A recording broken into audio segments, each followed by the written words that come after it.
എല്ലാ സുഹൃത്തുക്കൾക്കും ഉസ്താദ് യൂട്യൂബ് ചാനലിലേക്ക് സ്വാഗതം. ഇന്ന് നമ്മൾ ചർച്ച ചെയ്യുന്നത് 2019 ഫെബ്രുവരിയിൽ നടന്ന കേറ്റഡ് പരീക്ഷയുടെ കാറ്റഗറി 2 എക്സാമിലെ പാർട്ട് 1 സൈക്കോളജിയാണ്.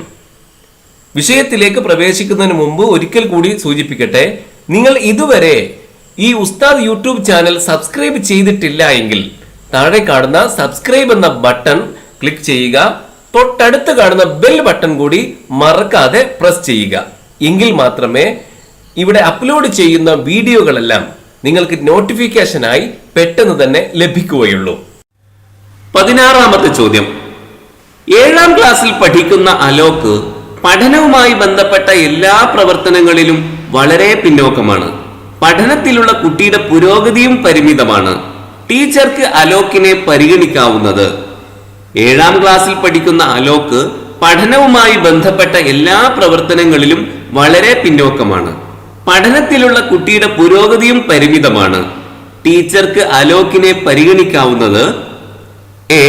നേരിയ ബുദ്ധിപരിമിതിയുള്ള കുട്ടിയായി അഥവാ മൈൽഡ് റിട്ടാർഡഡ്. ബി. സാധാരണ കുട്ടിയായി അഥവാ നോർമൽ. സി. കഠിനമായ ബുദ്ധിപരിമിതിയുള്ള കുട്ടിയായി സിവിയർലി റിട്ടാർഡഡ്. ഡി. അഗാധമായ ബുദ്ധിപരിമിതിയുള്ള കുട്ടിയായി പ്രൊഫൗണ്ട്ലി റിട്ടാർഡഡ്. എ ആണ് ഉത്തരം, നേരിയ ബുദ്ധിപരിമിതിയുള്ള കുട്ടിയായി അഥവാ മൈൽഡ് റിട്ടാർഡഡ്. 17ാമത്തെ ചോദ്യം. ചുവടെ കൊടുത്തിരിക്കുന്നവയിൽ വികാസ തത്വം അല്ലാത്തത് ഏത്? ചുവടെ കൊടുത്തിരിക്കുന്നവയിൽ വികാസ തത്വം അല്ലാത്തത് ഏത്? Which of the following is not a principle of development? ഒരു കുട്ടിയുടെ വികാസം എങ്ങനെ സംഭവിക്കുന്നു?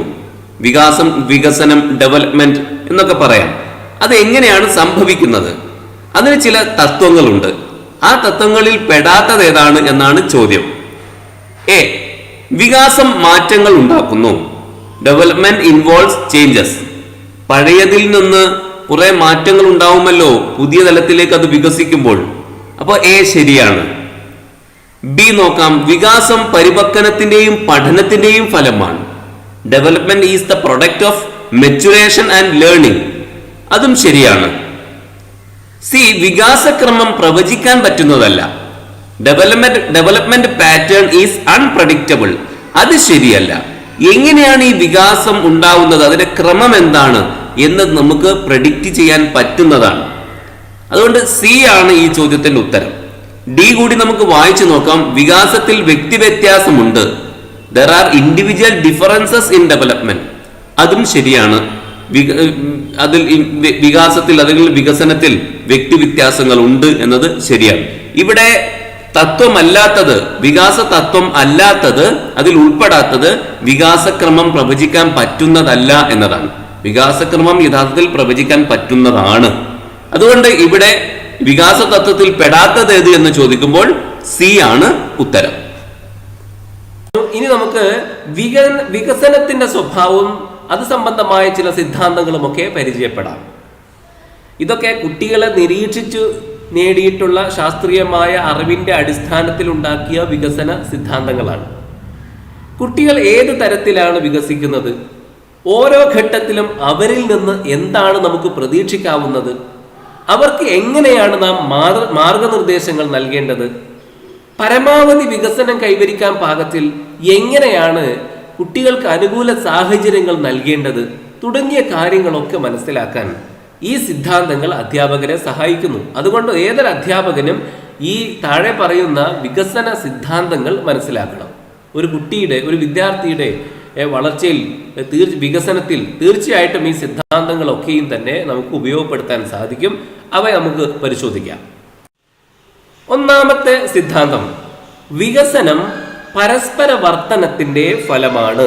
അതാണ് ഒന്നാമത്തെ സിദ്ധാന്തം. വികസനം പരസ്പര വർത്തനത്തിന്റെ ഫലമാണ്. ജീവി തന്റെ പരിസ്ഥിതിയുമായി പ്രതികരിക്കുന്നതിന്റെ ഫലമാണ് വികസനം. അത് ആന്തരികമായ ശാരീരിക മാറ്റങ്ങളുടെയും മാനസിക പ്രക്രിയകളുടെയും സംയോജനത്തിന്റെ പരിണിത ഫലമാണ്.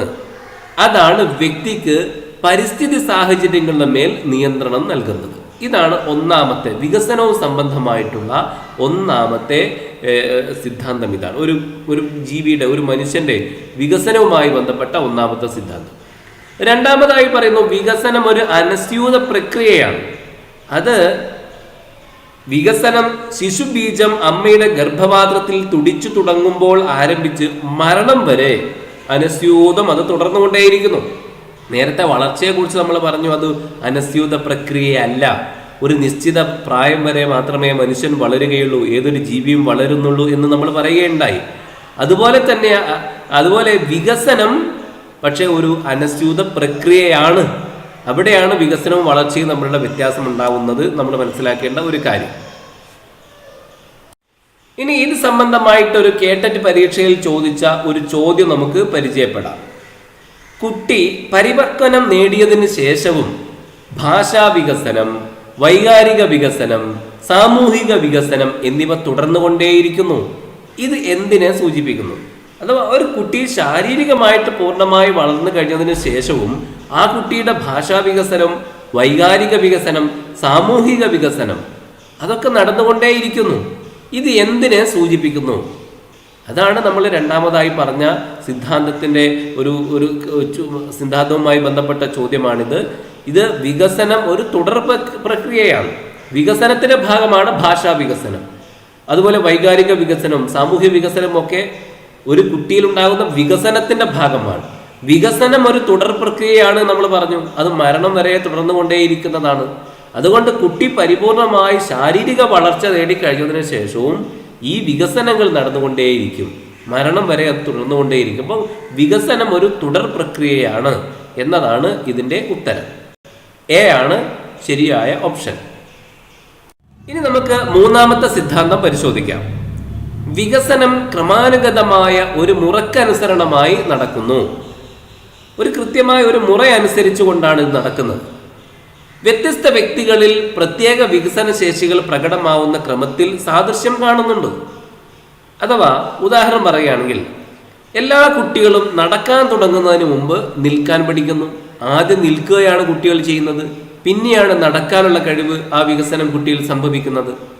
അതേപോലെ എല്ലാ കുട്ടികളും വ്യക്തമായി സംസാരിക്കാൻ ആരംഭിക്കുന്നതിന് മുമ്പ് കൊഞ്ഞയോടെ ശബ്ദങ്ങൾ പുറപ്പെടുവിക്കുന്നു.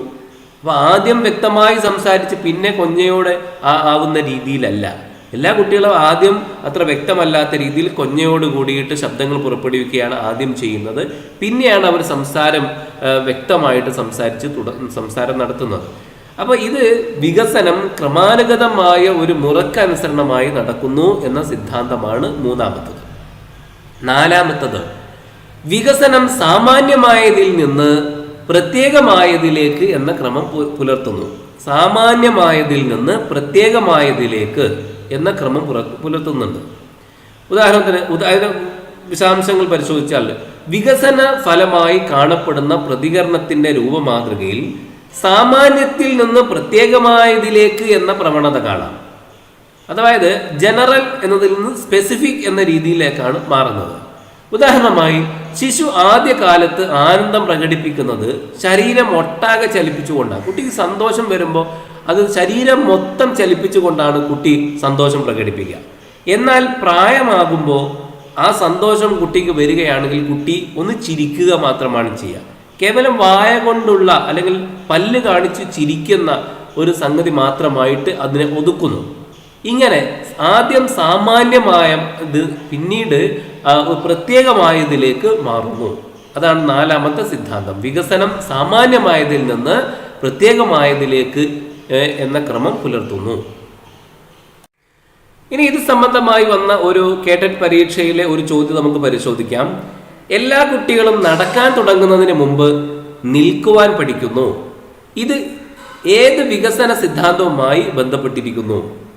അപ്പൊ എല്ലാ കുട്ടികളും നടക്കാൻ തുടങ്ങുന്നതിന് മുമ്പ് നിൽക്കുക, നമ്മളിപ്പോൾ പറഞ്ഞ കാര്യമാണ്. ഇത് ഏത് വികസന സിദ്ധാന്തവുമായി ബന്ധപ്പെട്ടിരിക്കുന്നു എന്നാണ്. സി ആണ് ഉത്തരം. വികസനം ക്രമാനുഗതമായ ഒരു മുറക്കാണ് നടക്കുന്നത്. അത് നേരത്തെ നമ്മൾ പറഞ്ഞതാണ്. വികസനം ഒരു ക്രമാനുഗതമായ മുറക്കാണ് നടക്കുന്നത്. അപ്പോൾ ഏതാണ്ട് എല്ലാ കുട്ടികളും തന്നെ ആദ്യം നടക്കുന്നതിന് മുമ്പ് നിൽക്കുകയാണ് ചെയ്യുന്നത്.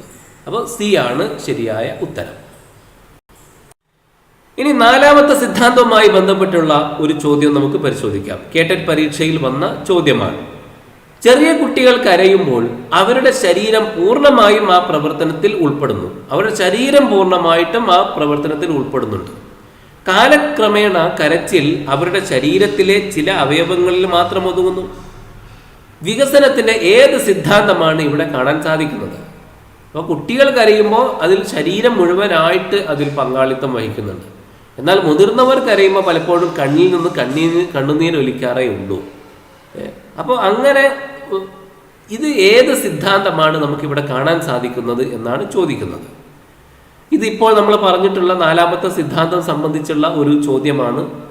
ഇവിടെ പുസ്തകത്തിൽ പറഞ്ഞിട്ടുള്ള അതേ കാര്യം ഏതാണ്ട് അതേപോലെ തന്നെയാണ് ചോദ്യത്തിലും വരുന്നത്. അതുകൊണ്ട് തന്നെ ഈ പുസ്തകം നമ്മൾ പഠിച്ചു കഴിഞ്ഞാൽ നമുക്ക് വളരെ സിമ്പിളായിട്ട് ഈ ചോദ്യങ്ങൾക്ക് ഉത്തരം എഴുതാൻ സാധിക്കും. ഈ 4 ഓപ്ഷൻസ് കാണാം. ഇതിൽ എ ഓപ്ഷൻ വിവിധ വികസന മേഖലകൾ പരസ്പരാശ്രിതമാണ്. ബി വികസനം വൈയക്തിക പ്രക്രിയയാണ്. സി വികസനം ഒരു സഞ്ചിത പ്രക്രിയയാണ്. ഡി വികസനം സാമാന്യത്തിൽ നിന്ന് പ്രത്യേകതയിലേക്ക് എന്ന ക്രമം പുലർത്തുന്നു. അപ്പോൾ ഡി ആണ് അവസാനത്തെ ഡി ആണ് ശരി എന്ന് നമുക്ക് മനസ്സിലാക്കാം. വികസനം സാമാന്യത്തിൽ നിന്ന് പ്രത്യേകതയിലേക്ക് എന്ന ക്രമം പുലർത്തുന്നു. അപ്പോൾ മൊത്തം ശരീരം സാമാന്യമായി മൊത്തം ശരീരം എല്ലാം ഉൾക്കൊണ്ട് നടത്തിയ ഒരു പ്രവൃത്തി കുറെ കഴിയുമ്പോൾ ശരീരത്തിന്റെ ഒരു പ്രത്യേക അവയവം മാത്രം ചെയ്യുന്ന രീതിയിലേക്ക് വികസനം ഉണ്ടാകുന്നു. അപ്പോൾ ഡി ആണ് ഉത്തരം. അഞ്ചാമത്തെ സിദ്ധാന്തം വിവിധ വികസന മേഖലകൾ പരസ്പരാശ്രിതങ്ങളാണ് എന്നതാണ്. ഒരു മനുഷ്യനിൽ സംഭവിക്കുന്ന ഒരുപാട് വികസനങ്ങൾ ഉണ്ടല്ലോ, ആ വികസനങ്ങളെല്ലാം പരസ്പരാശ്രിതങ്ങളാണ് എന്നതാണ്. സാമൂഹികവും ശാരീരികം ബൗദ്ധികം തുടങ്ങിയ വിവിധ മേഖലകളിലെ വികസനം പരസ്പര ബന്ധിതവും പരസ്പരാശ്രയത്വം പുലർത്തുന്നതുമാണ് എന്നാണ്. അപ്പൊ ശാരീരിക വികസനം സാമൂഹിക വികസനം ഉണ്ടാവാൻ ആവശ്യമാണ്. അതുപോലെ ബൗദ്ധിക വികസനം ഉണ്ടാവാനും ആവശ്യമാണ്. ഒരു കുട്ടിയുടെ ആദ്യകാല സാമൂഹിക വ്യവഹാരം അതിൻ്റെ ശാരീരിക വികസനത്തെ ആശ്രയിച്ചിരിക്കും. എന്ന് പറഞ്ഞാൽ ശാരീരികമായിട്ട് എന്തെങ്കിലും കുഴപ്പമുള്ള കുട്ടി മറ്റുള്ളവരുമായി ഇടപഴകുന്ന കാര്യത്തിൽ അല്പം പിറകിലായിരിക്കും. ശിശുവിന് ശാരീരിക വൈകല്യം വല്ലതുമുണ്ടെങ്കിൽ സാമൂഹിക വ്യവഹാരം മന്ദഗതിയിലേ വികസിക്കുകയുള്ളൂ. അമ്മയോടും അതുപോലെ മറ്റുള്ളവരോടുമൊക്കെ ആ കുട്ടി ഇടപഴകുന്നത് മന്ദഗതിയിൽ മാത്രമേ വികസിച്ചു വരികയുള്ളൂ, ആ കുട്ടിക്ക് ശാരീരികമായ വല്ല കുഴപ്പങ്ങളുണ്ടെങ്കിൽ. നല്ല ആരോഗ്യമുള്ള കുട്ടികൾ പ്രായേണ ബൗദ്ധികമായും സാമൂഹികമായും ഊർജ്ജസ്വലരായിട്ട് നമുക്ക് കാണാനും സാധിക്കും. അപ്പൊ അതാണ് അഞ്ചാമത്തെ സിദ്ധാന്തം. ആറാമത്തെ സിദ്ധാന്തം വികസനം ഒരു വൈയക്തിക പ്രക്രിയയാണ് എന്നതാണ്. അഥവാ വ്യക്തിപരമാണ്. ഓരോ വ്യക്തിക്കും അയാളുടേതായ വികസന തോത് ഉണ്ടായിരിക്കും. എല്ലാ വ്യക്തികളും ഒരേ രീതിയിൽ ഒരേ തോതിലല്ല വികസിക്കുന്നത്. ഒരേ പ്രായപരിധിയിൽപ്പെട്ട കുട്ടികളുടെ വ്യവഹാരങ്ങൾ അപഗ്രഥിച്ചാൽ സാമൂഹികവും വൈകാരികവുമായ വികസനത്തിൽ വലിയ വ്യക്തിവ്യത്യാസം നമുക്ക് കാണാൻ സാധിക്കും. എല്ലാ കുട്ടികളും സാമൂഹികമായിട്ട് ഒരുപോലെ വികസിച്ചിട്ടുണ്ടാവില്ല. വൈകാരികമായിട്ടും എല്ലാ കുട്ടികളും ഒരുപോലെ വികസിച്ചതായിട്ട് നമുക്ക് കാണാൻ സാധിക്കില്ല. അപ്പോൾ കുട്ടികൾക്കിടയിൽ ഈ കാര്യത്തിൽ വ്യക്തിവ്യത്യാസം നമുക്ക് കാണാവുന്നതാണ്. അതുകൊണ്ട് വികസനം എന്നത് വൈയക്തികമായ പ്രക്രിയയാണ് എന്നതാണ് ആറാമത്തെ സിദ്ധാന്തം. ഏഴാമത്തെ സിദ്ധാന്തം ഓരോ വികസന ഘട്ടത്തിനും അതിൻ്റെതായ സവിശേഷതകൾ കാണാം എന്നതാണ്. ഓരോ വികസന ഘട്ടത്തിനും അതിൻ്റെതായ സവിശേഷതകൾ കാണാം. വ്യക്തിവ്യത്യാസങ്ങൾ വികസനത്തിൽ ഉണ്ടാകുമെങ്കിലും എല്ലാ വ്യക്തികളും ഒരേ വികസന ഘട്ടത്തിലൂടെ ക്രമത്തിൽ കടന്നു പോകുന്നതായിട്ട് കാണാം. ഓരോ വികസന ഘട്ടത്തിനും ചില സവിശേഷതകൾ മറ്റുള്ളവയേക്കാൾ വേഗത്തിലും പ്രകടമായ രീതിയിലും വികസിക്കുന്നു. ഉദാഹരണമായിട്ട് ചില വികസന ഘട്ടങ്ങളിൽ സാർവലൗകികമായി തന്നെ അനഭിലഷണീയമായ വ്യവഹാര രീതികൾ പ്രകടമായും കാണപ്പെടുന്നു. അത് എപ്പോഴൊക്കെയാണ് എന്ന കാര്യം നമ്മൾ തുടർന്നുള്ള ക്ലാസ്സുകളിൽ വളരെ വിശദമായിട്ട് വിശദീകരിക്കും. ഇപ്പോൾ ഒരു സിദ്ധാന്തം എന്ന നിലയിൽ വളരെ സംക്ഷിപ്തമായിട്ടാണ് നമ്മൾ ഈ കാര്യങ്ങൾ പറയുന്നത്. അപ്പോൾ ഇത് നമ്മൾ എളുപ്പത്തിലങ്ങ് മനസ്സിലാക്കി വെക്കുക. ഇതിൻ്റെയൊക്കെ വിശദാംശങ്ങൾ പൂർണ്ണമായിട്ടും അടുത്തുള്ള ക്ലാസ്സുകളിൽ നമ്മൾ വിശദീകരിക്കുന്നത് തന്നെയാണ്. ആരും ഇത് കേട്ടിട്ട് മനസ്സിലാവുന്നില്ലല്ലോ എന്ന് ധരിക്കേണ്ടതില്ല. എട്ടാമത്തെ സിദ്ധാന്തം വികസനം സഞ്ചിതമാണ് എന്നതാണ്. വികസനം ഒരു സഞ്ചിത പ്രക്രിയയാണ്. ഒരു ഘട്ടത്തിലുണ്ടാകുന്ന വികസനം തുടർന്നുള്ള വികസനത്തിന്റെ അടിസ്ഥാനമായി തീരുന്നു. അഥവാ ഇന്ന് വരെ ഉണ്ടായ വികസനത്തിന്റെ അടിസ്ഥാനത്തിലാണ് നാളെ വികസനം ഉണ്ടാകുന്നത്. ഓരോ വികസന സവിശേഷതയും വ്യക്തിയുടെ മുൻ വളർച്ചയുടെയും അനുഭവത്തിന്റെയും സഞ്ചിത ഫലമാണെന്ന് പറയാം. നേരത്തെ വളർച്ചയെക്കുറിച്ച് നമ്മൾ പറയുകയുണ്ടായി, വളർച്ചയും ഒരു സഞ്ചിത പ്രക്രിയയാണ് എന്ന്. അഥവാ ഇന്ന് വരെ വളർന്നതിന്റെ ബാക്കിയാണ് നാളെ വളരുന്നത്. അതുപോലെ ഇന്ന് വരെ ഉണ്ടായ വികസനത്തിന്റെ ബാക്കിയാണ് നാളെ ഉണ്ടാവുന്നത്. അതാണ് വികസനം ഒരു സഞ്ചിതമാണ് എന്നതിന്റെ അർത്ഥം. 9ാമത്തെ സിദ്ധാന്തം വികസനം പ്രവചനക്ഷമമാണ് എന്നാണ്. അതായത് ഒരു കുട്ടിയുടെ വികസനത്തെ സംബന്ധിച്ച് നമുക്ക് ചില കാര്യങ്ങൾ പ്രവചിക്കാൻ സാധിക്കും. ഇപ്പോഴുള്ള ആ കുട്ടിയുടെ അവസ്ഥ വിലയിരുത്തിയിട്ട് ഭാവിയിൽ ആ കുട്ടിയുടെ വികസനം എത്രമാത്രം നടക്കും എന്നൊക്കെ നമുക്ക് പ്രവചിക്കാൻ സാധിക്കും. അതാണ് 9ാമത്തെ സിദ്ധാന്തം. ഓരോ ശിശുവിലും പ്രത്യേക മേഖലകളിലെ വികസനത്തിന്റെ തോതിനെ സംബന്ധിച്ചിടത്തോളം പ്രവചനക്ഷമമായ ഒരു പ്രവണത കാണാം. തന്മൂലം ഭാവിയിൽ ഓരോ മേഖലയിലെയും വികസനത്തിന്റെ കാര്യത്തിൽ ഒരു ശിശു ഏത് റേഞ്ചിലായിരിക്കും കാണപ്പെടുകയെന്ന് ചെറിയ പ്രായത്തിൽ തന്നെ പ്രവചിക്കാനാകും. ശാരീരികവും മാനസികവുമായ വളർച്ചയെയും വികാസത്തെയും കുറിച്ച് പ്രതീക്ഷിക്കാവുന്ന ഈ രൂപമാതൃകയെ പറ്റിയുള്ള അറിവ് ശിശുക്കളുടെ വിദ്യാഭ്യാസത്തെ ആസൂത്രണം ചെയ്യാൻ അധ്യാപകന് സഹായകമാകുന്നു. അതാണ് 9ാമത്തെ സിദ്ധാന്തം, വികസനം പ്രവചനക്ഷമമാണ് എന്നത്. 10ാമത്തെ കാര്യം, വികസനം പാരമ്പര്യത്തെയും പരിസ്ഥിതിയെയും എന്ന പോലെ പരിപക്വതയെയും പഠനത്തെയും ആശ്രയിച്ചിരിക്കുന്നു. അപ്പൊ 4 കാര്യങ്ങൾ വികസനത്തെ സ്വാധീനിക്കുന്നു എന്നതാണ്. ഒന്ന് പാരമ്പര്യം, 2ാമത്തത് പരിസ്ഥിതി, 3ാമത്തത് പരിപക്വത, 4ാമത്തത് പഠനം. ഇവയൊക്കെ വികസനത്തെ സ്വാധീനിക്കുന്ന ഘടകങ്ങളാണ്. പരിപക്വത അത് എന്താണ് എന്ന് നമ്മൾ വിശദീകരിക്കും. പഠനം വഴി കൂടുതൽ കാര്യങ്ങൾ മനസ്സിലാക്കുമ്പോൾ കുട്ടിയുടെ വൈകാരികവും ബൗദ്ധികവുമായ വികസനം അതുവഴി ഉണ്ടായിത്തീരുന്നു. ഈ കാര്യങ്ങളൊക്കെയാണ് 10ാമത്തെ സിദ്ധാന്തം പറയുന്നത്. വികസനം പാരമ്പര്യത്തെയും പരിസ്ഥിതിയെയും എന്ന പോലെ പരിപക്വതയെയും പഠനത്തെയും ആശ്രയിച്ചിരിക്കുന്നു. ഇതാണ് 10ാമത്തെ സിദ്ധാന്തം. 18ാമത്തെ ചോദ്യം, ശ്രമപരാജയ സിദ്ധാന്തത്തിൽ നിന്ന് അറിയാൻ കഴിയുന്നത്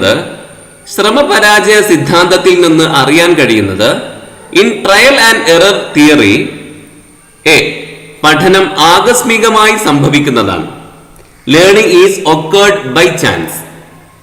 ബി, ധാരാളം പ്രതികരണങ്ങളിൽ നിന്ന് ആവർത്തിച്ചുള്ള ശ്രമങ്ങൾക്ക് ഒടുവിൽ ശരിയായ പ്രതികരണം തിരഞ്ഞെടുക്കുന്നു.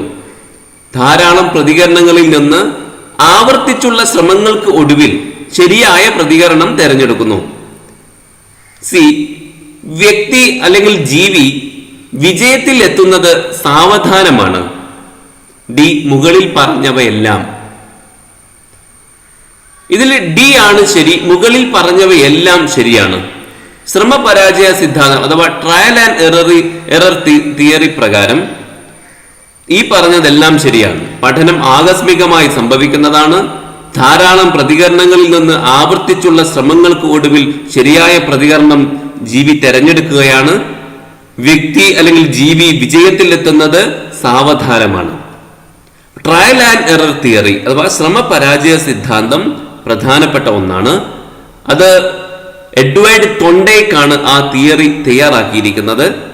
എന്താണ് ആ തിയറി എന്നും അദ്ദേഹം നടത്തിയ പരീക്ഷണം എന്തായിരുന്നു എന്നൊക്കെ നമ്മൾ മനസ്സിലാക്കേണ്ടതുണ്ട്.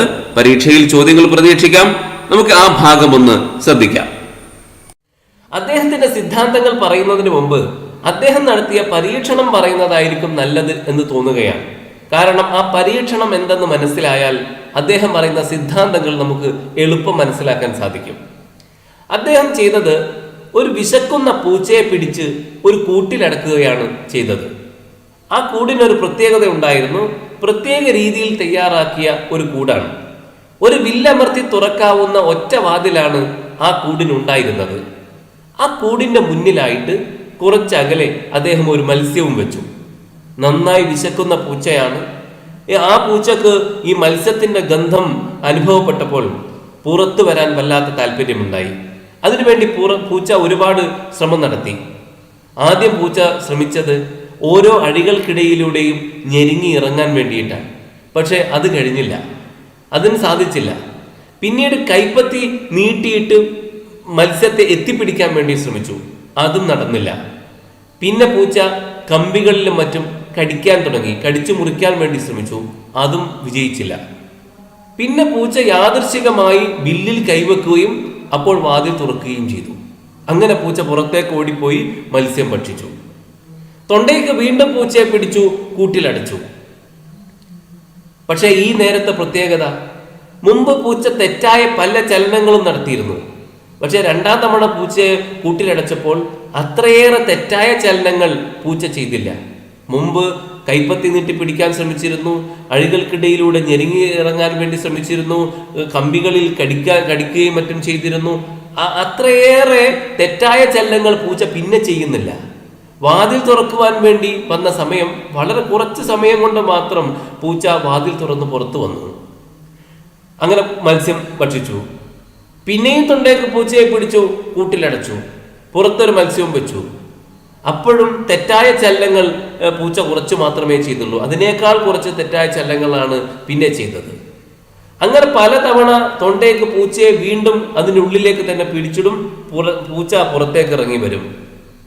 അവസാനം പൂച്ചയെ അദ്ദേഹം കൂട്ടിലടച്ചപ്പോൾ പൂച്ച ഉടൻ തന്നെ പോയിട്ട് വില്ലിൽ സ്പർശിക്കുന്നു, വാതിൽ തുറക്കുന്നു, പുറത്തു വരുന്നു. ഒരു സെക്കൻഡ് കൊണ്ട് പൂച്ച പുറത്തു വരുന്ന അവസ്ഥയുണ്ടായി.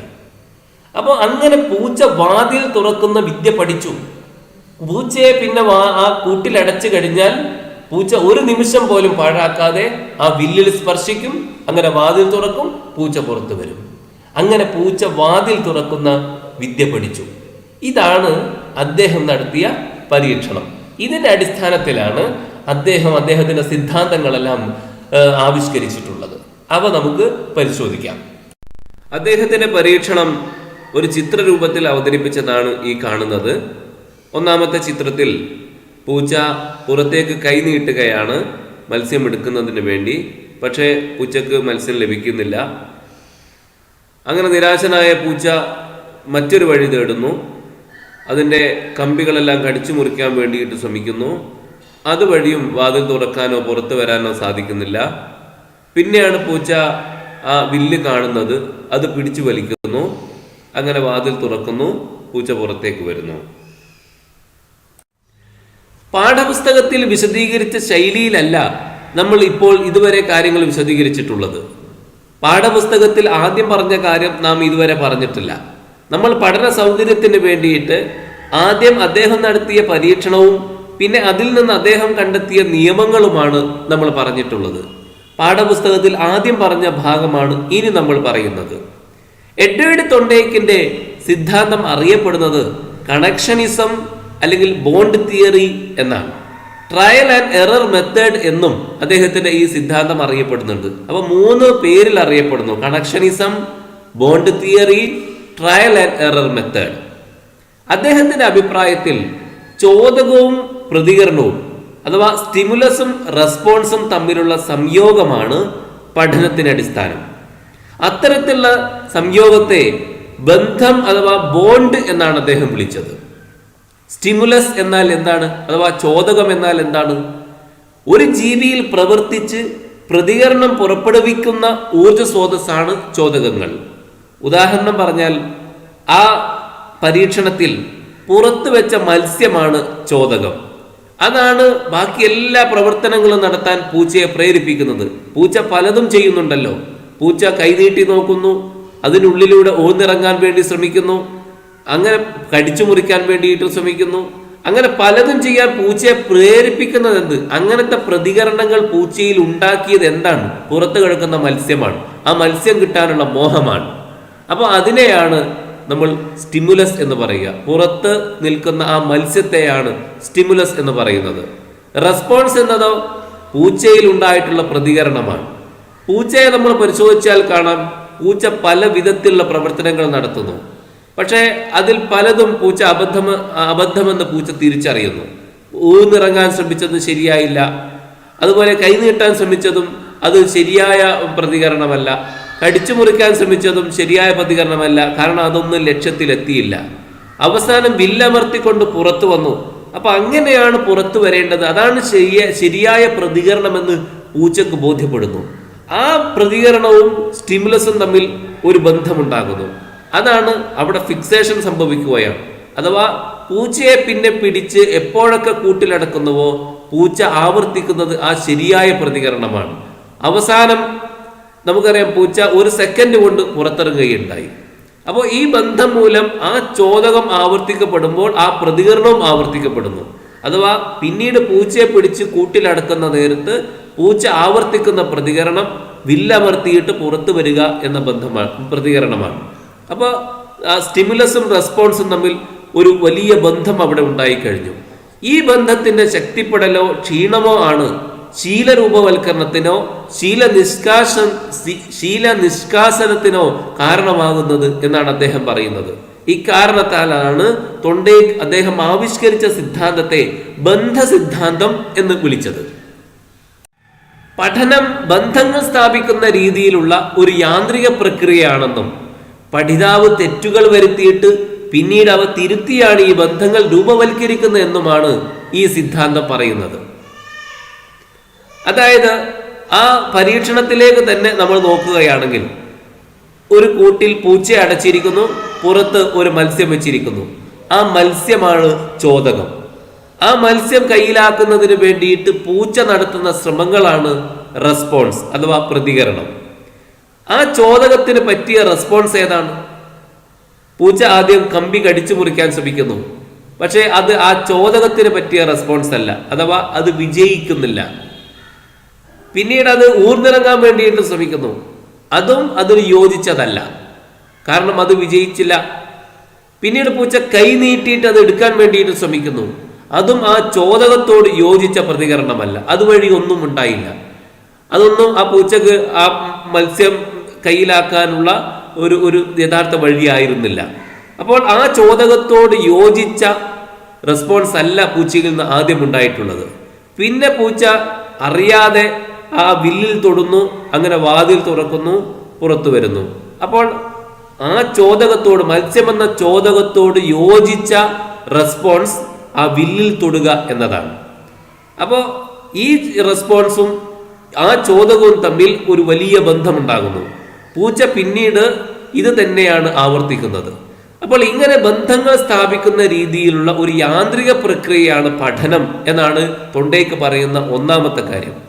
രണ്ടാമത്തെ കാര്യം, ഒരു വിദ്യാർത്ഥി തെറ്റുകൾ വരുത്തിയിട്ട് പിന്നീട് അവ തിരുത്തിയാണ് ഈ ബന്ധങ്ങൾ രൂപവൽക്കരിക്കുന്നത് എന്ന് പറഞ്ഞാൽ, ആദ്യം തന്നെ വില്ലിൽ തൊടുകയല്ല പൂച്ച ചെയ്തത്. ആദ്യം കുറെ തെറ്റുകൾ വരുത്തുന്നു, പിന്നെ ശരിയിൽ എത്തിച്ചേരുകയാണ് ചെയ്യുന്നത്.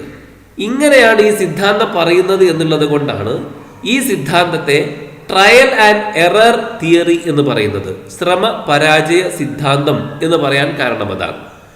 ഈ പഠന സിദ്ധാന്തം നോക്കിയാൽ നമുക്ക് 3 കാര്യങ്ങൾ കാണാം. ഒന്ന്, ഒരു ചോദകം അഥവാ കൂടിന് പുറത്തു നിൽക്കുന്ന മത്സ്യത്തെക്കുറിച്ച് പറയുന്നുണ്ടല്ലോ, അതാണ് ചോദക ഘടകം. പരിസ്ഥിതിയോ ഒരു സംഭവമോ അന്തർഭവിച്ചിട്ടുള്ള ചോദക ഘടകം.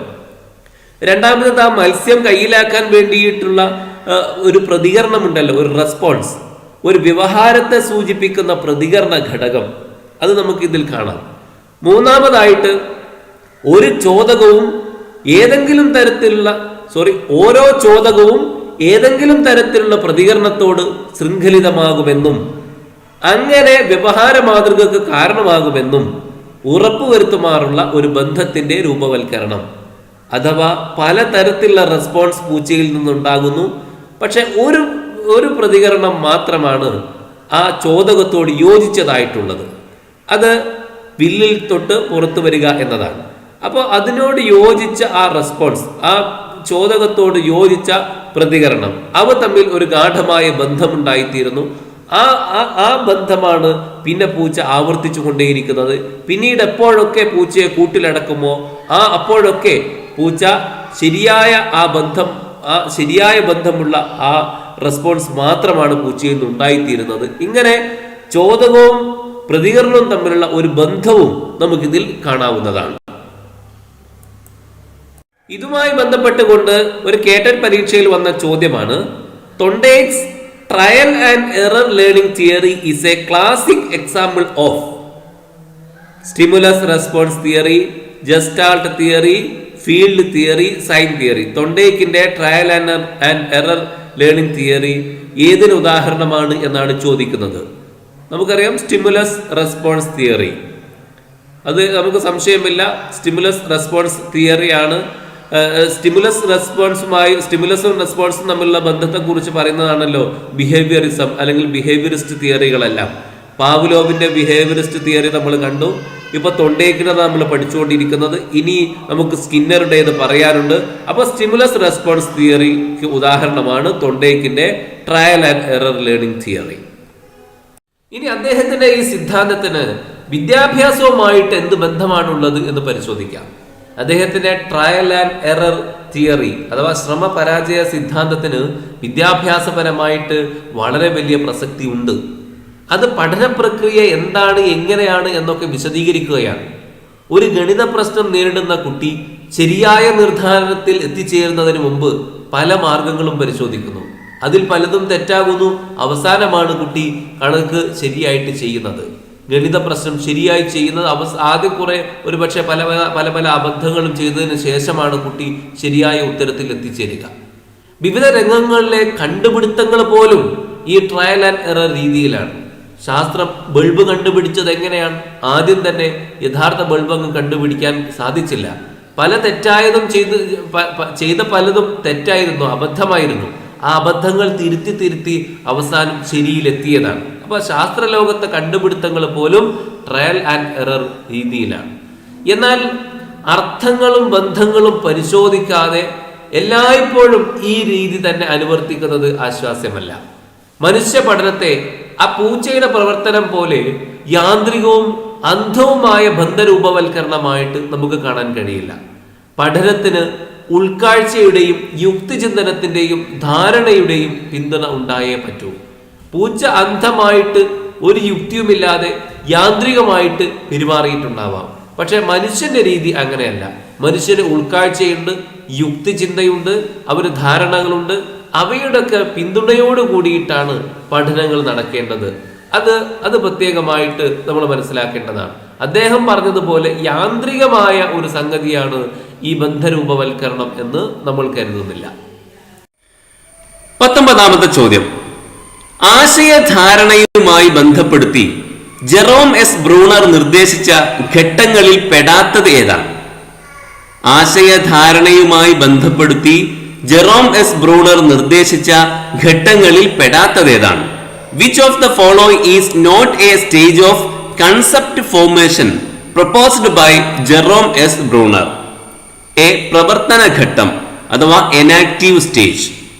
ബി. ബിംബന ഘട്ടം അഥവാ ഐക്കണിക് സ്റ്റേജ്. സി. പ്രതിരൂപാത്മക ഘട്ടം സിംബോളിക് സ്റ്റേജ്. ഡി. പ്രയോഗ ഘട്ടം ആപ്ലിക്കേഷൻ സ്റ്റേജ്. ഇതിൽ ഡി ആണ് ഉത്തരം, പ്രയോഗ ഘട്ടം അഥവാ application stage. Jerome S Bruner പറഞ്ഞ enactive stage, iconic stage, symbolic stage തുടങ്ങിയവയൊക്കെ എന്താണ് എന്ന് നമ്മൾ മനസ്സിലാക്കേണ്ടതുണ്ട്. നമുക്ക് ആ ഭാഗം ഒന്ന് പരിശോധിക്കാം.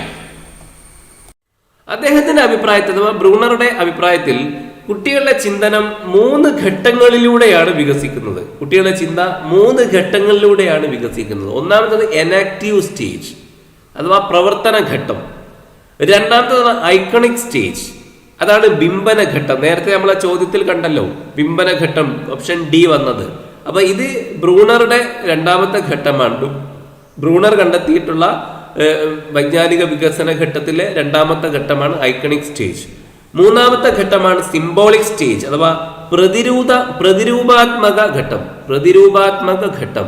അപ്പൊ enactive stage, iconic stage, symbolic stage. പ്രവർത്തന ഘട്ടം, ബിംബന ഘട്ടം, പ്രതിരൂപാത്മക ഘട്ടം. ഇങ്ങനെ 3 ഘട്ടമാണ് അദ്ദേഹത്തിന്റെ അഭിപ്രായത്തിൽ വൈജ്ഞാനിക വികസന ഘട്ടങ്ങൾ. ഇനി നമുക്ക് ഓരോ ഘട്ടങ്ങളെയും വിശദമായിട്ട് പരിശോധിക്കാം. ഒന്നാമത്തത് എനാക്റ്റീവ് സ്റ്റേജ് അഥവാ പ്രവർത്തന ഘട്ടം.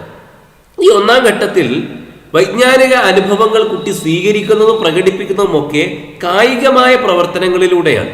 അഥവാ പ്രവർത്തനങ്ങളിലൂടെ പഠിക്കുന്ന കാലഘട്ടമാണ് ഈ ഒന്നാം സ്റ്റേജ് അഥവാ എനാക്റ്റീവ് സ്റ്റേജ്. അപ്പോൾ എനാക്റ്റീവ് സ്റ്റേജിന്റെ പ്രത്യേകത, പ്രവർത്തന ഘട്ടത്തിന്റെ പ്രത്യേകത, പ്രവർത്തനത്തിലൂടെയാണ് കുട്ടി കാര്യങ്ങൾ പഠിക്കുകയും പ്രകടിപ്പിക്കുകയും ചെയ്യുന്നത്. രണ്ടാമത്തെ ഘട്ടമാണ് ബിംബന ഘട്ടം.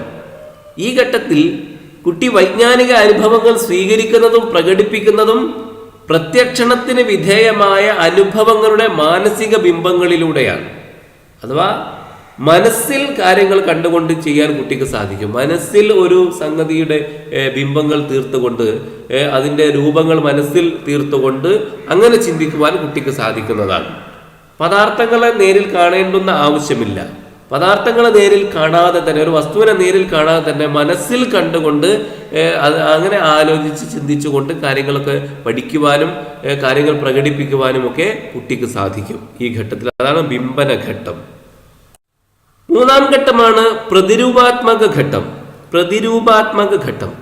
ഈ ഘട്ടത്തിന്റെ പ്രത്യേകത, ഇവിടെ കുട്ടി പഠിക്കുന്നതും കാര്യങ്ങൾ പ്രകടിപ്പിക്കുന്നതുമൊക്കെ മുഖ്യമായും പ്രതീകങ്ങൾ വഴിയാണ്. പ്രതീകങ്ങൾ എന്ന് പറഞ്ഞാൽ മുഖ്യമായും ഭാഷ വഴി കാര്യങ്ങൾ പഠിക്കുകയും പ്രകടിപ്പിക്കുകയും ചെയ്യുന്ന ഘട്ടം. വൈജ്ഞാനിക അനുഭവങ്ങൾ സ്വീകരിക്കുന്നത് അഥവാ കാര്യങ്ങൾ പഠിക്കുന്നത് പിന്നെ അത് പ്രകടിപ്പിക്കുന്നതും ഒക്കെ പ്രതീകങ്ങൾ വഴിയാണ്. പ്രതീകങ്ങൾ എന്ന് പറഞ്ഞാൽ ഭാഷയിലൂടെയാണ് കുട്ടി കാര്യങ്ങൾ പഠിക്കുകയും കാര്യങ്ങൾ പ്രകടിപ്പിക്കുകയും ഒക്കെ ചെയ്യുന്നത്. ഇവിടെ പ്രവർത്തനവും ബിംബങ്ങളും ഭാഷാപദങ്ങളായി മാറ്റുകയും അങ്ങനെ ഗുണാത്മക ചിന്തനത്തിലേക്ക് വ്യക്തി നയിക്കപ്പെടുകയും ചെയ്യുന്നു. ഗുണാത്മക ചിന്തനം എന്ന് പറഞ്ഞാൽ ഒരു വസ്തുവിനെ നേരിൽ കാണാതെ തന്നെ അതിനെപ്പറ്റി ചിന്തിക്കാനും ഒക്കെ ഉള്ള ശേഷിയാണ് ഗുണാത്മക ചിന്ത. അങ്ങനെ ആ ഗുണാത്മക ചിന്തക്കുള്ള ശേഷി ഈ പ്രായത്തിൽ കുട്ടി നേടിയെടുക്കുന്നു. അതാണ് പ്രതിരൂപാത്മക ഘട്ടം എന്ന മൂന്നാമത്തെ ഘട്ടം. ഇതാണ് ബ്രൂണറുടെ അഭിപ്രായത്തിൽ വൈജ്ഞാനിക വികസനത്തിന്റെ മൂന്നാമത്തെ ഘട്ടം ഇതാണ്. ഇനി ഇത് സംബന്ധമായിട്ട് ഒരു കേട്ടറ്റ് പരീക്ഷയിൽ വന്ന ചോദ്യം നമുക്ക് പരിശോധിക്കാം. ജെറോം എസ് ബ്രൂണറുടെ വൈജ്ഞാനിക വികസന ഘട്ടത്തിൽ പെടാത്തതേത്? Which among the following does not belong to Jerome S. Bruner's stages of cognitive development? പ്രവർത്തന ഘട്ടം, എനാക്റ്റീവ് സ്റ്റേജ്, അത് ബ്രൂണറുടെ വൈജ്ഞാനിക വികസന ഘട്ടങ്ങളിൽ പെട്ടതാണ്. ഒന്നാമത്തേത് തന്നെ അതാണ്, നമുക്കറിയാം. പ്രതിരൂപാത്മക ഘട്ടം അഥവാ സിംബോളിക് സ്റ്റേജ്, അതാണ് ബ്രൂണറുടെ മൂന്നാമത്തെ ഘട്ടം എന്ന് നമുക്കറിയാം. ബിംബന ഘട്ടം, ഐക്കണിക് സ്റ്റേജ്, അത് ബ്രൂണറുടെ വൈജ്ഞാനിക വികസന ഘട്ടങ്ങളിൽ രണ്ടാമത്തതാണ് എന്ന് നമുക്കറിയാം. അപ്പൊ 3 ഘട്ടങ്ങളുമായി. ഇത് 4ാമത്തത് തെറ്റായിരിക്കുമെന്ന് നമുക്ക് ഇപ്പോൾ തന്നെ ഊഹിക്കാം. അത് വായിച്ചു നോക്കാം. ഉദഹന ഘട്ടം എന്നാണ് എഴുതിയിട്ടുള്ളത്, ഇൻഡ്യൂറ്റീവ് സ്റ്റേജ്. ഉദഹന ഘട്ടം എന്നല്ല യഥാർത്ഥത്തിൽ നമ്മുടെ പുസ്തകത്തിൽ ഉള്ളത്, ഊഹന ഘട്ടം എന്നാണ്. പലപ്പോഴും പല ചോദ്യങ്ങളിലും ഇങ്ങനെ ഉദഹന ഘട്ടം എന്ന് കേട്ടറ്റ് പരീക്ഷയിൽ അടിച്ചു വരുന്നത്, ടൈപ്പ് ചെയ്ത് വരുന്നത് കണ്ടിട്ടുണ്ട്. അപ്പോൾ അപ്പുറത്ത് ഇൻഡ്യൂറ്റീവ് സ്റ്റേജ് എന്നുള്ളത് കൊണ്ട് ഊഹന ഘട്ടം എന്നാണ് എന്ന് നമുക്ക് ഊഹിക്കാം. അപ്പോൾ അത് ബ്രൂണറുടേതല്ല എന്ന് നമുക്ക് എല്ലാവർക്കും അറിയാവുന്നതാണ്, പിയാഷെയുടേതാണ് എന്ന് നമുക്കറിയാം. ഈ പിയാഷെയുടെ കാര്യങ്ങൾ, പിയാഷയെ സംബന്ധിച്ച് ചോദിച്ചപ്പോൾ ബ്രൂണറുടെ വൈജ്ഞാനിക വികസന ഘട്ടങ്ങളിൽപ്പെട്ട ബിംബന ഘട്ടം എന്ന ചോദ്യം എന്ന ഇതുകൂടി ഉൾപ്പെടുത്തിയിട്ട് ചോദ്യം ചോദിച്ചത് നേരത്തെ നമ്മൾ കണ്ടു. ഇവിടെ ഇപ്പോൾ ഉദഹന ഘട്ടം, ബ്രൂണറുടെ കാര്യങ്ങളെ പറ്റി ചോദിച്ചപ്പോൾ പിയാഷയുമായി ബന്ധപ്പെട്ട ഒരു കാര്യമാണ് ചേർത്ത് ചോദിച്ചിരിക്കുന്നത്. അപ്പോൾ ഇങ്ങനെ അങ്ങോട്ടും ഇങ്ങോട്ടും കലർത്തിയിട്ടുള്ള ചോദ്യങ്ങൾ ചോദിക്കും. അപ്പോൾ ആ ചോദ്യത്തിൽ നമ്മൾ പെട്ടുപോവാതിരിക്കണമെങ്കിൽ, ശരിയായ ഉത്തരം നമുക്ക് മനസ്സിലാവണമെങ്കിൽ കാര്യങ്ങൾ വളരെ വ്യക്തമായിട്ട് ഓരോ വ്യക്തിയും പറയുന്ന ഘട്ടങ്ങൾ ഏതാണ് എന്ന് വ്യക്തമായിട്ട് നമ്മൾ പഠിച്ച് മനസ്സിലാക്കിയിരിക്കണം. അപ്പോൾ ഇവിടെ ഇൻഡ്യൂറ്റീവ് സ്റ്റേജ് അഥവാ ഊഹന ഘട്ടം എന്നതാണ് ഈ ചോദ്യത്തിന്റെ ശരിയായ ഉത്തരം. അപ്പോൾ ഓപ്ഷൻ ഡി ആണ്, അവസാനത്തെ ഡി ആണ് ശരിയെന്ന് നമുക്ക് മനസ്സിലാക്കാം. 20ാമത്തെ ചോദ്യം. ആൽബർട്ട് ബന്ദൂരയുടെ നിരീക്ഷണ പഠനത്തിൽ അടങ്ങിയിരിക്കുന്ന പ്രക്രിയകൾ. ആൽബർട്ട് ബന്ദൂരയുടെ നിരീക്ഷണ പഠനത്തിൽ അടങ്ങിയിരിക്കുന്ന പ്രക്രിയകൾ. Albert Bandura's process of observational learning are: A. ശ്രദ്ധ, നിലനിർത്തൽ, പ്രകടനം, അഭിപ്രേരണ. Attention, retention, performance, motivation. ഈ 4 വാക്കുകൾ തന്നെ ക്രമം തെറ്റിച്ചുകൊണ്ട് പിന്നെയും കൊടുത്തിരിക്കുകയാണ്. അപ്പൊ ഇതിൽ എ, ബി, സി, ഡി എന്നതിൽ ഏത് ഓപ്ഷനാണ് ശരി എന്നാണ് ചോദ്യം. നമ്മളിപ്പോൾ വായിച്ച എ എന്ന ഓപ്ഷൻ തന്നെയാണ് ശരി. ശ്രദ്ധ, നിലനിർത്തൽ, പ്രകടനം, അഭിപ്രേരണ. ഇതാണ് അതിൻ്റെ ക്രമം. Attention, retention, performance, motivation. മലയാള പുസ്തകത്തിൽ അഭിപ്രേരണ എന്നതിന് പകരം പ്രബലനം എന്നും കാണാവുന്നതാണ്.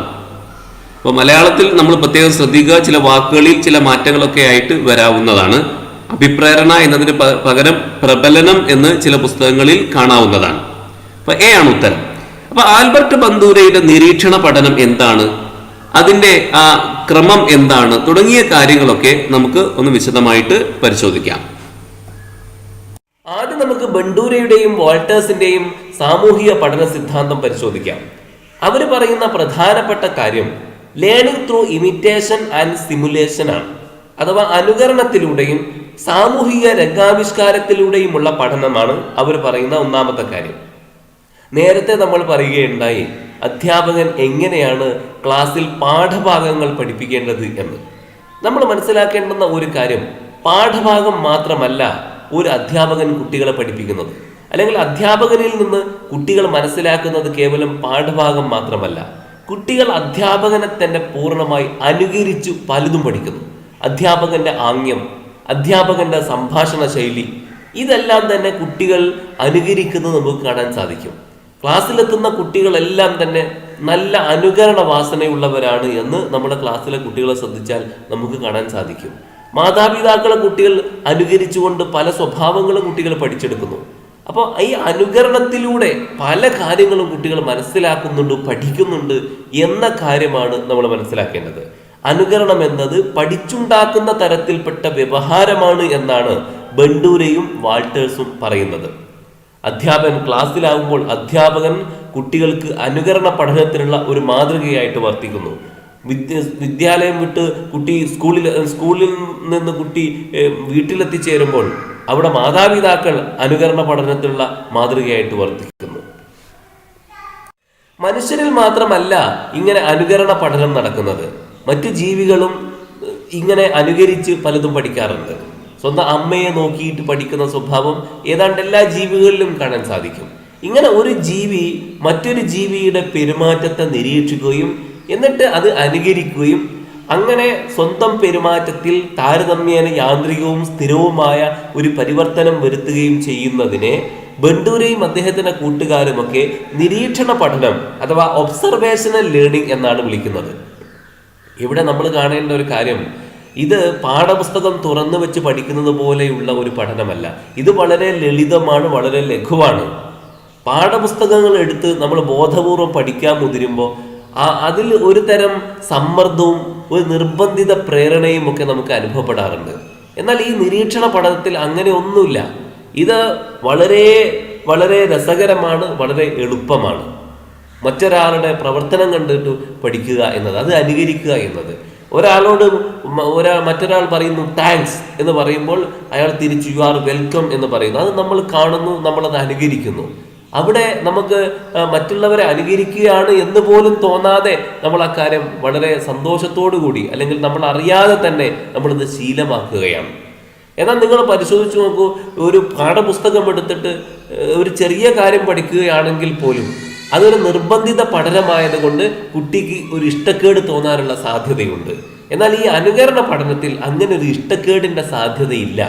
കുട്ടി വളരെ സന്തോഷത്തോടു കൂടി തന്നെ ഒരാൾ ചെയ്യുന്നത് കണ്ട് ആ കാര്യം പഠിച്ച് സ്വന്തം ജീവിതത്തിൽ അതൊരു ശീലമാക്കി തീർക്കുന്നത് നമുക്ക് സ്ഥിരമായിട്ട് കാണാവുന്ന ഒരു കാര്യമാണ്. ഇതുമായി ബന്ധപ്പെട്ടുകൊണ്ട് ഒരു കേട്ടറ്റ് പരീക്ഷയിൽ വന്ന ചോദ്യം നമുക്ക് നോക്കാം. താഴെ പറയുന്ന മനഃശാസ്ത്രജ്ഞരിൽ നിരീക്ഷണ പഠനത്തിന് ഊന്നൽ നൽകിയതാര്? Who among the following psychologists emphasised observational learning? Bruner അല്ല, വൈഗോട്സ്കിയെ കുറിച്ച് നമ്മൾ ഇപ്പോൾ പറഞ്ഞിട്ടില്ല, ഡാനിയൽ ഗോൾമാനും നമ്മൾ പറഞ്ഞിട്ടില്ല, ആൽബർട്ട് ബന്ദൂറയാണ് ഒബ്സർവേഷൻ ലേണിങ്ങിനെ കുറിച്ച് പറഞ്ഞത് എന്ന് നമുക്കറിയാം. അതുകൊണ്ട് സി എന്ന ഓപ്ഷനാണ് ശരിയായ ഉത്തരം. ആൽബർട്ട് ബന്ദൂറയാണ് ഒബ്സർവേഷൻ ലേണിങ്ങിന് ഊന്നൽ നൽകിയത്, അഥവാ നിരീക്ഷണ പഠനത്തിന് ഊന്നൽ നൽകിയത് ആൽബർട്ട് ബന്ദൂറയാണ്. പിന്നീട് ബണ്ടൂര സൂചിപ്പിക്കുന്ന കാര്യം നിരീക്ഷണ പഠനത്തിലെ 4 ഘട്ടങ്ങളെ സംബന്ധിച്ചാണ്. നിരീക്ഷണ പഠനം എങ്ങനെ ഉണ്ടാവുന്നു? അതിന് 4 ഘട്ടങ്ങളുണ്ട്. ഒന്ന് ശ്രദ്ധ, രണ്ടാമത്തത് സ്മരണയിൽ നിലനിർത്തൽ, 3 പ്രകടനം, 4 പ്രബലനം. അതായത് ഒരാൾ മറ്റൊരാളെ അനുകരിച്ച് പഠിക്കുമ്പോൾ ആദ്യം അയാൾ എന്ത് ചെയ്യുന്നു എന്ന് നിരീക്ഷിക്കുകയാണ്, അഥവാ ശ്രദ്ധിക്കുകയാണ്. രണ്ടാമതായിട്ട് അയാൾ ചെയ്തത് എന്താണോ അത് തൻ്റെ സ്മരണയിൽ നിലനിർത്തുന്നു. ശേഷം അത് പരിശീലിക്കുന്നു, പ്രകടനം നടത്തുന്നു, അതുപോലെ ചെയ്തു നോക്കുന്നു. അതാണ് 3-ാമത്തെ ഘട്ടം. 4-ാമത്തെ ഘട്ടം അത് കണ്ടിട്ട് മറ്റുള്ളവർ അതിനോട് എങ്ങനെ പ്രതികരിക്കുന്നു, അഥവാ അതിന് പ്രബലനം കിട്ടുന്നുണ്ടോ ഇല്ലേ, അതാണ് 4-ാമത്തെ ഘട്ടം. അപ്പോൾ ഒരു കുട്ടി ഒരാൾ ചെയ്യുന്ന കാര്യം നന്നായി ശ്രദ്ധിക്കുന്നു, അയാൾ ആ ചെയ്ത കാര്യം കുട്ടി മനസ്സിൽ ഓർത്തു വെക്കുന്നു, അഥവാ സ്മരണയിൽ നിലനിർത്തുന്നു. എന്നിട്ട് അയാൾ ചെയ്തതുപോലെ ആ കുട്ടി ചെയ്തു നോക്കുന്നു. ഇത് ആ കുട്ടി ചെയ്യുന്ന 3 കാര്യങ്ങളാണ്. ശേഷം അതിന് ലഭിക്കുന്ന പ്രബലനം. ഈ 4 ഘട്ടങ്ങൾ നിരീക്ഷണ പഠനത്തിലെ പരസ്പര ബന്ധിതങ്ങളായ 4 ഘട്ടങ്ങളാണ് എന്നാണ് ബെണ്ടൂരെ പറയുന്നത്.